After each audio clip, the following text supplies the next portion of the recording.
This is gonna be Matt C, who I believe has a hand from Parks. And the thing that I remember about this hand, Matt, again, the details are fuzzy, but I remember you saying that, what are you, 21 or 22, and you were shot taking in the game that you're going to tell us about. Is that correct? Yeah, that's right. All right. So what is the game? So it's 10-10. Mm-hmm. Which is what, at 3K cap or? Yeah, 3K cap. Yeah. And how deep are you? So we're 3K effective for this hand. And you're 3K effective. Okay. So you typically play the $5 blind game there, or what? Yeah, usually I'm a 2-5 player. Okay. I'd played a few sessions there at Parks 2-5. I'd won, I think, like 6 out of 7. So I decided to shot take the 10-10 game. It's the highest stakes game in the room there for Hold'em. Right. So yeah, I was shot taking. I sold a little bit of staking, or a lot of staking actually, but it's still, it's a good amount of money for me. So but that's the setup. And then is this on that Tuesday night or whatever that gets a lot of games? Is it Tuesday? No. So yeah, so the Tuesday it plays big. Or there's a lot of players there. Obviously, this was actually a Saturday night, and usually it's not that not that crowded on a Saturday, but this Saturday in particular, for whatever reason, there was actually like 5 tables of 10-10 running. Wow. So it was pretty busy. Yeah. Yeah. I mean, I always say like Parks is like the commerce of the East Coast. I mean, it is unbelievable. I got down there a couple of years ago. I need to take another trip down to the area.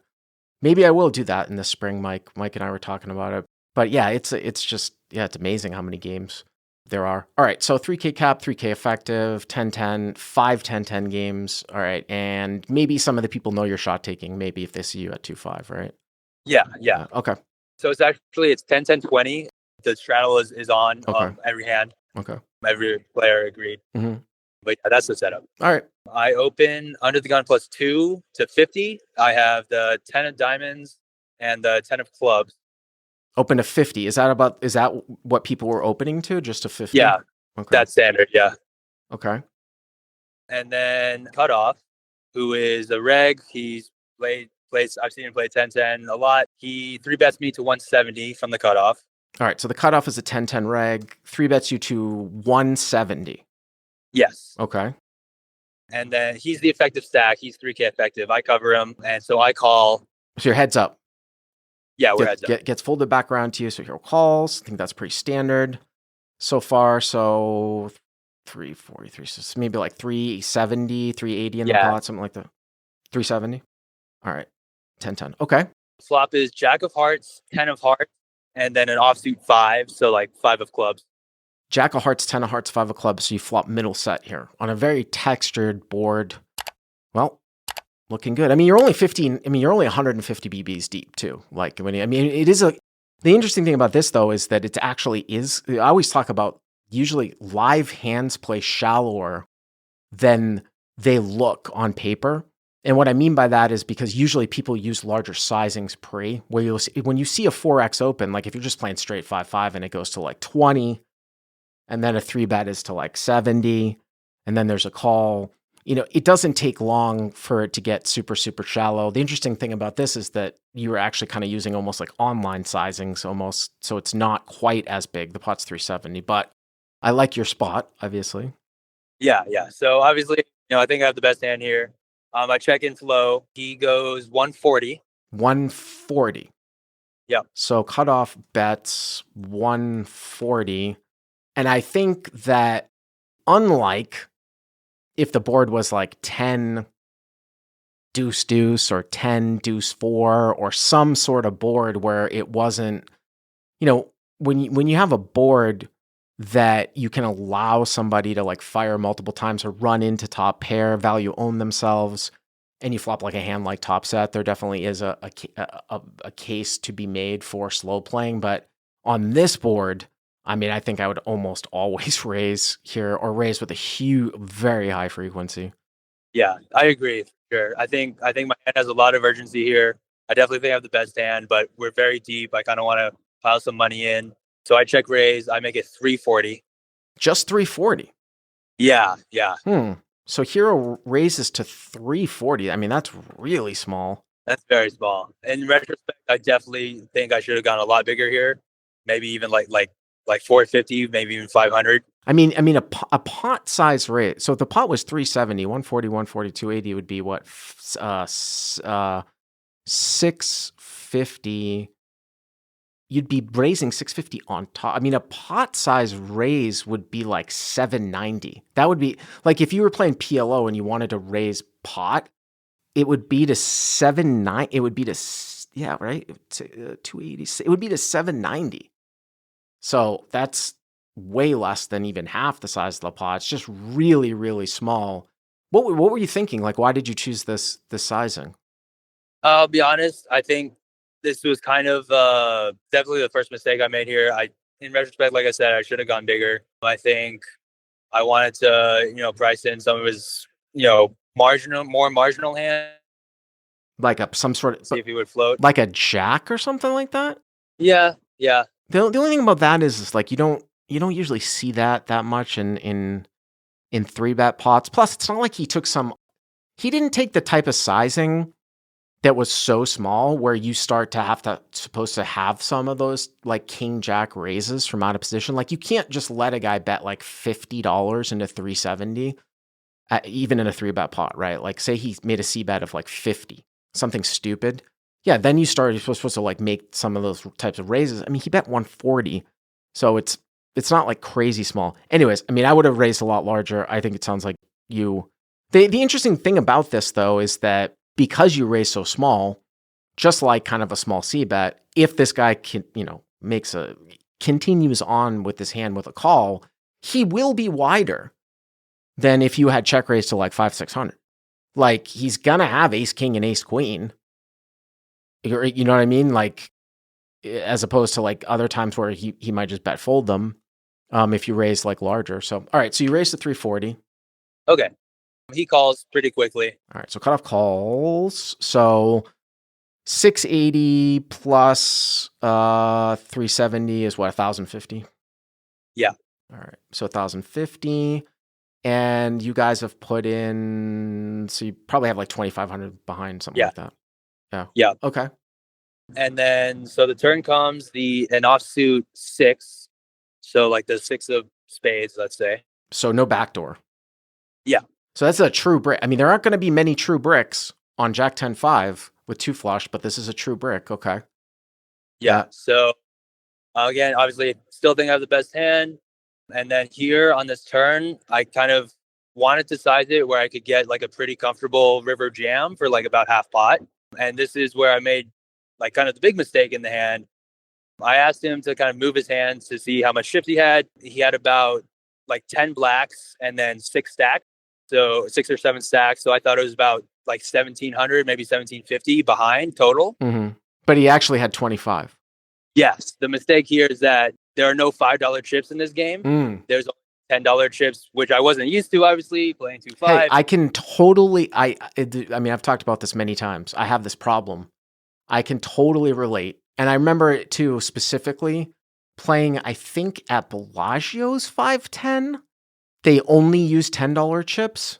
Yeah. And the first time I played there, coming from Commerce, 510 with $5 chips, I was all over the place. I was like, I couldn't. It was like an alien world to me, like trying to, realizing like the stack is 200, things like that. All right, so you miscalculate the guy, what he has left. Yeah. So I thought he has like 1,750, maybe 1,500. So, and there's 1,000 in there about. So I go 650 on this turn. So you think he's got less. So you're trying to calculate it out where if you thought he had 1,700, if you went 650 and he called, you're leaving like a little under half the size of the pot. In actuality, if you go 650 and he calls, the pot's going to be like 2,300. He's going to have like 19. So what you're saying is that you would have gone larger if you had calculated out, right? For sure. What he had. I would have gone like 850, maybe 900 here. So Hero bets 650. The other reason too for going larger here on the turn is, again, I mean, so when it's kind of weird, right? Because you're small sizing. Normally, if he bet calls the flop to your check raise in a 3-bet pot, he's going to have overpairs, some flush draws, a hand like king queen, Not so much ace, king, ace, queen if you were to size it. I mean, maybe some with a backdoor, or maybe some that contain like the ace of hearts in it. So you want to get the maximum value from those sort of continuing hands, I feel like, here on the turn. So that's why you would want to bet larger, because I mean, if an overpair is going to continue to your check raise, it's not going to fold now, right? How can it fold now on a brick turn? Yeah, I think you're totally right. I was definitely targeting all the overpairs. I think they have to call this turn. I'm still getting, tons of value from the flush draws, king, queen of hearts, ace, king of hearts. So he calls, right? Cutoff calls. Yeah, he calls. All right. Yeah. So we put in. So now we just put in another 1,300. So it's 2,350, and we talked about maybe something like 18 or 1,900. Maybe like 18 or 1,900. Is that right? Yeah, 18 or 1,900 left. Yeah. So yeah. Okay. So all right. So Jack 10, 5, 6 with front door hearts. Okay. Yes. Uh-huh. River is a king of hearts. King of hearts. Wow. Yeah. So wow, that's really interesting. So you've got 1,800 here, 1,800, and the pot's 2,350. Yeah, 23, 24. Yep. The problem here for you, before you say what, let me just think through this, is that the problem here for you is that, first of all, you're going to lose some of the time on this heart. Some of the time. It's not quite as, it's not necessarily this heart is probably the best heart that could come, if a heart had to come, right? Well, maybe besides maybe the ace of hearts. The problem with the ace of hearts is you lose to king, queen now that's not hearts. But I was going to say that it's different than a low heart just because it cuts out on what if he's 3-betting a normal range, right? Because then what is he left with, right? Like ace, queen of hearts, ace, nine. I mean, he could have some ace, x of hearts. But the other thing, though, too, is that it's like now he can't really call. Like if you looked at his overpair types of, let's take a look at all the hands that he was bet calling and then bet call turn with. Like we talked about, all right, well, some overpairs like queens, aces. You lose to kings now, but queens and aces, it's such a bad card for them if they don't have the heart that I don't even know you're going to get paid off anyways. So it's a bad card for you to really get paid off on. Same thing with king, queen, like runs in the top pair. So it's yeah, it's a pretty sticky card. I think in my kind of mindset at the time, again, like I thought he was a lot shorter, so I thought he had like less than half pot, and I still believed that I had the best hand. I thought that this heart, he doesn't have ace king of hearts, obviously, he doesn't have king queen of hearts, could have like 8 9 of hearts. Although I think, especially this player, I played a couple hands with him before, where I saw him, rip the turn twice actually now in a similar line. So I think 8 9 of hearts might just rip the turn. He could have like ace 5 of hearts. He could have any ace x of hearts that he 3-bet you with. Ace 4 of hearts, ace 5 of hearts, ace 3, something like that. Here's what I would tell you. Like if it was a sort of a worse player, this one's kind of tough against somebody who's decent, like trending downwards in stakes, not against like a 10-10-20 reg, right? I would still bet this river, and I'd probably take somewhat of a block sizing, and I would never, ever really be all that scared that anything would, like I wouldn't be in a situation here where against a typical 2-5 player, like I'm going to bet the river here to get called by like aces and ace king, and I'm never, ever scared that somebody with aces and ace king with the ace of hearts is ever going to like rip it in versus me as a bluff. But the more you move up and the more people are better, that starts to be somewhat of a concern. Like I feel like even just through anecdotally, like just the trend of calls that we've had over the last few years, again, towards the higher stakes, people definitely understand turning certain types of hands into bluffs here. And if he had like ace king with the ace of hearts and he continued to maybe possibly represent on the front door side, and then you throw out like a $600 bet, you might have it jammed into your face. Yeah. So I think my mindset again, I thought he was shorter. So I thought he would have to call off with aces. And I thought he might even have to call off like a hand like king queen. How does he call? Like if you rip it, I don't know what kind of sizing you're going to use, but like what bluff? like if you put yourself, Matt, in your opponent's shoes, right? And let's say that you did 3-bet yourself with king queen suited, right? And then you got here like this, and now your opponent, who's you from out of position, rips the river or makes some sort of bet. Like, how do you call with king queen? Like the heart got there, right? Like if it was an offsuit king, yeah, okay, right? Offsuit king's much easier, but when the front door gets there, like what do you have here? I mean, you're opening 8-9 from up front. You know what I mean? It's from +2 in your shot take. It's just like, I don't, it's, yeah, I mean, I wouldn't call with king queen.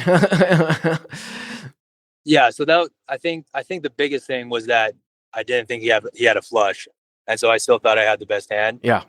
So I grabbed 2 pumpkins and I put them in and I jammed. See, I think I think once you take that sizing, that might get into a situation where against a decent player, you're not getting called by worse in this spot. I don't know if you ever accidentally, I mean, and the other thing too is that I was just trying to think like out loud if you ever accidentally ever accidentally get king to fold. Probably not. I don't think I would ever fold king here in this spot either.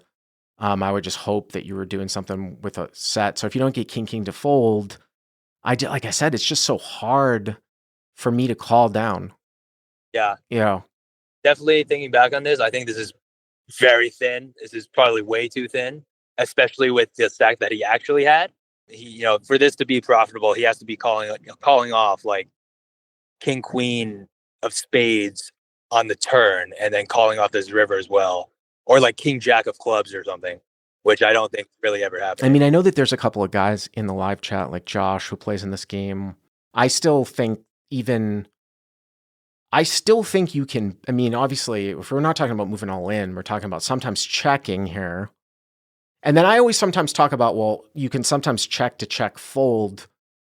Here, it's interesting because does he ever turn anything into a bluff that he feels like he needs to bluff? Like if you checked and he had aces with the ace of hearts, or if he had ace king with the ace of hearts, is he just going to check behind with those? It's different versus you betting. I still kind of want to bet like 600-700 to get called by some of these hands that you thought you're going to get called by with a shove and not get overly concerned about somebody jamming the ace of hearts into me. It's kind of close, but I think that this is it's too, I understand you're saying you thought he had less, but I don't think I would do this with these stack sizes. So you jam, here are rips. Yeah.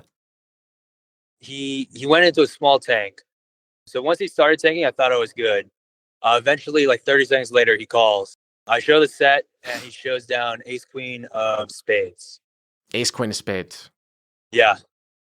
It's another one, too, that we didn't. I mean, so ace queen of spades, I mean, he didn't turn a backdoor. No.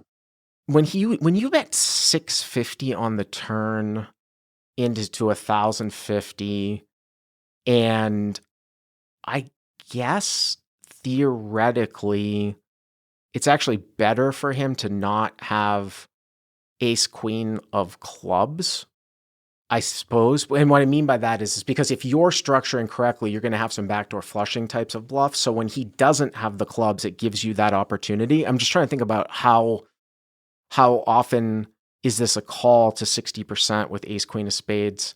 And is he repping front door hearts? Like if the river's like the deuce of hearts and you somehow check to him, like, is he gonna jam it? Well, the thing about having ace queen of spades is like, if you have a draw, right? Some sort of combo draw on the flop, he can feel like he's still ahead. He can feel like he's still ahead on this turn card. But then when the heart comes in on the river and you check from out of position, there's no way he can win, right? On jack 10, 5, 6, deuce of hearts at the end, if he was like trying to call down with ace queen. So I suppose I figured that he would have to turn that into a bluff. That's why I think it's probably a little bit better for him to have the ace to call across this turn with having the ace of hearts in his hand, but then I don't know how many nut flush types of bluffs that you do there, but I don't know. It's probably pretty close for him on the turn, 60% with ace queen. Again, you raise so small on the flop. It's interesting. Maybe he just like thinks that sometimes you don't have a jack here. I don't know, because it's such kind of a bizarre type of thing when you go 350. But I think we can all agree that it's probably too thin to jam here, right? I think so. Yeah, definitely too. All right, Matt, thanks for the call. I appreciate it.